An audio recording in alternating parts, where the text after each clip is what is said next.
Naomi, how does it feel to be back at Indian Wells? Yeah, it feels really cool. I haven't been back here in 2 years, but I don't know. It's really beautiful here, so I think it lifts everyone's moods. One of the beauties of tennis is it's such a global sport, people from all over the world together. And I just, given what's going on in the world right now, I just wonder how you feel the response has been among the players, and do you feel you're all kind of coming together in the locker room, et cetera? Honestly, I probably wouldn't be the best person to ask this because this is my first tournament.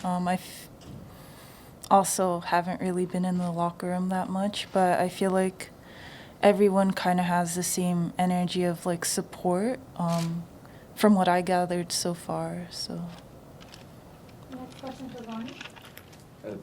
The last months of last year have been very intense, starting from the Olympics and what you went through at the US Open. Looking back at what happened in Tokyo and afterwards, what did you learn from that experience in terms of personal growth? Yeah, I mean, for me, I would say like I've learned to enjoy my time more. Like this moment in my life, like playing tennis, is something that I've trained my entire like for years and years. But then like when I'm 70 or something, it'll probably be like a small chapter for me. So I have to enjoy it while I still can, and I think like I don't know, just having more appreciation for all the small, or not small, it's big in the moment, but for every tournament that I play, yeah. Question for you. I know. There were a lot of positive vibrations in Australia, it seemed, with you on many levels. And I'm wondering if you feel that there's carryover, if there's momentum, or do you feel like you're starting over again, having Honestly, I was on the court. I just never, like, I was practicing. It just wasn't a match. But yeah, I think for me, like, the biggest focus this year, of course, I want to do well in every tournament, but I think just, like, knowing that I tried as hard as I could and, like, I enjoyed myself. And I think, like, I probably say this like every press conference, like trying as hard as I can, but I felt the difference in Australia. And, when I played my last match against Amanda, like I actually left the court thinking like, you know what, I did my best and I had match points. And I felt like that was pretty good. Like granted, I didn't, like that was like my first or second tournament back, so. We'll take a question from Russell, followed by Ben. Naomi, what steps do you think you've been able to take over the last month in practice to try and get back to where you were in the past as a potential Grand Slam champion again? I don't really live in the past anymore. Like, I feel like that's kind of tough for me because I'm a perfectionist. So, there's always that doubt in my head, like, will I ever be able to play like this, or whatever. But the players that I'm playing against are changing, and I feel like everyone's improving, and I can't necessarily say that I digressed as a player. I think there are things that I've gotten much better at. So I don't know. I think life is a constant evolution, and for me, that's a conversation I have with Wim all the time. He kind of like comforts me. I don't speak English, but basically makes me feel better. But yeah. Ben? I saw you were at the ATP event in Dallas, watching your buddy Chris Eubanks, and I was just curious, like, what it's like for you to see a tennis tournament from that totally different sort of role of just being a spectator, dropping in. What you make of that sort of world having this very different lens to it than you usually do when you're on site in competition mode. Yeah, it was actually really cool for me. I don't know. I was just walking around the grounds, and I was able to see like little kids watching people practicing, and everyone just like kind of looking at the schedule, trying to figure out who they wanted to go watch play. And it made me remember like the times when I was a kid going to Miami to watch the Sony Ericsson, and like having that excitement for just like wanting to watch tennis. So for me, I was really glad I was able to go there, and actually like the crowd was very big for like qualifying day one. I was really surprised. Does it make you feel different about tournaments that you're at now, like that you've been sort of flipped roles? I mean, it makes me appreciate seeing people, but I'm not sure if it was because I went to the tournament or because like I haven't seen fans for a little minute. Hi, Naomi. I'm Bailey with ABC Palm Springs. Just curious on your thoughts on the atmosphere of the tennis garden. Saw that you brought Buddha out. Do you consider it almost a vibe out here with the mountains and the practice courts and the beautiful weather in March? Yeah, I think for me, Indian Wells in Miami is like a sort of refreshing period. And I also consider it like a dog haven. I remember seeing like Venus and Wozniacki's dogs always like running around. So I don't know, I always find that quite cute. So I wanted to bring Butter out here because I was sure he was going to enjoy it. And he does a lot. But yeah, I think that this is a very special time in the tennis calendar. And I don't know, no one can complain about it. So. We'll take a question from Bill, followed by Craig. Hi, good to see you. You were such a leader, still are a leader on the whole area of mental wellness. And we all saw that really sad situation at the Olympics on the world stage with all that pressure and just sort of the breakdown with the performers. So what were your thoughts about that, Naomi? You know,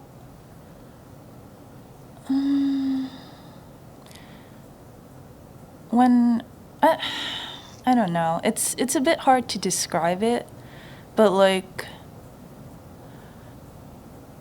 I guess I just thought I could do everything, if that makes sense. Like it wasn't really rational, but just to like play my first Olympics and win it in Tokyo, I don't know. I just thought that would be like something that I could achieve. I'm not saying like it would have been easy, but I just think like after winning the Grand Slams and stuff, I thought like it was kind of an automatic thing. So I think just losing there kind of like reminded me that I was human. Not saying that I didn't think I was human, but like it was on a hard court. So I thought that like significantly boosted my chances. But yeah, I don't know. It was kind of, I think, needed. Actually, Naomi, I didn't present it well, but I was asking you about the situation in the Winter Olympics. Oh, I'm sorry. I don't know. I thought you With were the figure talking. skaters, right? It's just Tim and like, Lavalieva. Yeah. But I'm sorry. Well, my question was what your thoughts were about the situation in the figure skating where there was such a problem with mental wellness and people feeling the pressure of the moment and just a real deep unhappiness in that situation. Yeah, for me, I feel for other sports, mainly because in tennis, it's kind of like a consistent, like, you get chances. And watching the Olympics, I always think, like, you know, this is it for them every 4 years. So I can't imagine the type of pressure that they have to deal with just knowing, like, you know, they want to get that gold or they feel like they need to medal. So yeah, I definitely can understand where, like, you know, the pressure can get to them. All right, next question for Craig, followed by Helen. Naomi, besides this being a dog haven as you just described it, do you get thoughts of 2018 when things really started for you, when you'd come back to play here? And also, there was the picture that was posted on social with you sitting on the court watching Nick Kyrgios play, and he tweeted Australian Open mixed doubles partner 2023, question mark. Would you consider that?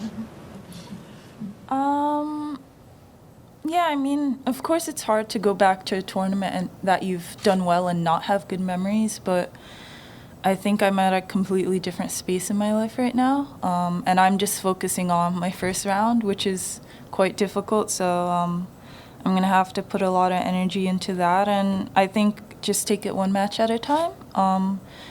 And for the mixed doubles, Like if he wants to attempt to carry us, I'll consider it. But I haven't played doubles in like years, and I'm not quite that great at it. I know he just won the Australian Open doubles, so yeah. If he wants to do everything, then yeah. Helen, and last question for Ben. I just wanted to ask, how are you? How are you feeling? How are you feeling coming into this, not only tennis-wise, but human-wise? Thanks. I'm good, thank you. Yeah, honestly, I don't know, I feel like I'm at peace with myself, which I think is a really good feeling to have as a person, and I'm not sure, I'm like really grateful, because I was watching qualies the other day here, and I was walking around, and you know, usually when I walk around, there's people that are like, win the tournament, or I hope you know, I have tickets to the final, see you there kind of thing. And actually, like, everyone was just saying, like, I hope you have fun.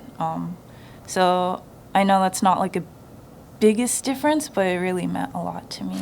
They recognize that you've been going through some difficult stuff, and seems to be some sympathy for that. I wouldn't say sympathy, but just like more, like, it felt more personal, if that makes sense. And last question before Japanese then. I know you were on doing a bunch of the tour dates with Corday and went to basically a bunch of shows. And I'm just wondering what you think of like the difference between the sort of touring experience that a musician has now that you've been on that sort of road versus what you have on a tennis tour, and the sort of a different energy you get from performing in front of different crowds in different circumstances, and what you sort of learn from those two kind of comparative worlds. Yeah, I realized that I much prefer the tennis tour. I don't like his tour at all.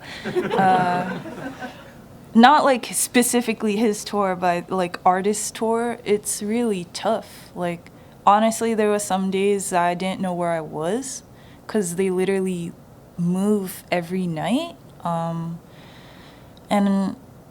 I don't know, like I feel like in the tennis tour, you at least get like a week to like settle down, explore the city, but they literally only have a couple hours to do that, if even.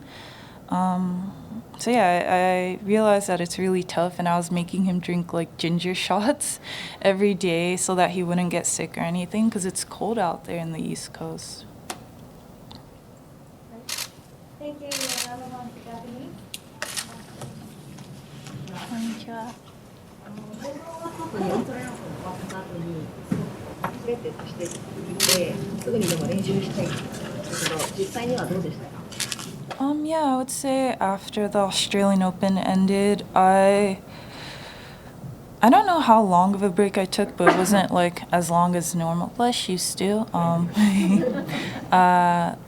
It wasn't as long as like before, because I felt like I really wanted to do well here. Of course, that's my main goal. I think just doing well in these two tournaments, and I really want to focus on the clay season this year. I think I've always had a chance to do well in France, but I never really gave myself that mindset. So I know I'm talking way too much into the future, but yeah, I hope like I have good results here. I think that's why I came.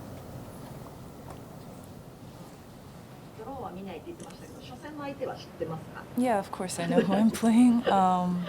I played Salone in Acapulco, I think. That was the only time I've ever played her. I'm not really sure what year it was, but I remember being very intimidated. But yeah, it's really cool to like kind of grow up together on tour. I know she's older than me, but just to like have seen her win the Grand Slam and then just kind of develop over the years is really nice. And she kind of grew up around the same area as me, so yeah. Plus she's a fantastic player. So. Any more Japanese? Yeah, go ahead. 僕は2018年に優勝した、大阪さんにとってツアー初のタイトルでしたけど、そういう思い出ってここに戻ってくることはありますか? Yeah, actually, I do have a lot of memories from winning here. I think it's because it's the first tournament I've ever won, but at the same time, I feel like everything happened so fast. But I can actually remember everybody that I beat on the process to winning, which is really rare for me because I don't usually remember anything at all. So yeah, this place definitely holds a lot of really good memories for me. And it definitely did propel my confidence. Like my confidence did go up a lot, and I think that's what helped me win the US Open in the same year. Any more questions? All right, last one. Thanks. 今はパンダですか、連れてきたのは。あ、はい。So Panda, honestly, I got Panda is my dog in Florida, but she's mainly my mom's dog because I don't know. We kept traveling, like me and my sister, so I didn't want my mom to be lonely. And it's really funny. People say that the dogs are kind of like the owners, and I think that's true because Panda's exactly like my mom. Like she, I don't know how to describe it, but like she has like an attitude sometimes that's kind of like my mom. And then it made me start thinking, I wonder if Butta's like me. But I don't know, it's just really interesting. But basically, Pandas was for my mom in case she got lonely. And how you feel you are with your mom? No, I mean, Butta's just like, he's like my son. I don't know how to describe, but if you ever meet Butter, just pick him up and he'll like do like that. Like he's such a relaxed dog. I don't know how to describe it, but everyone says it's really weird. Thank you, everyone. Cool, thanks.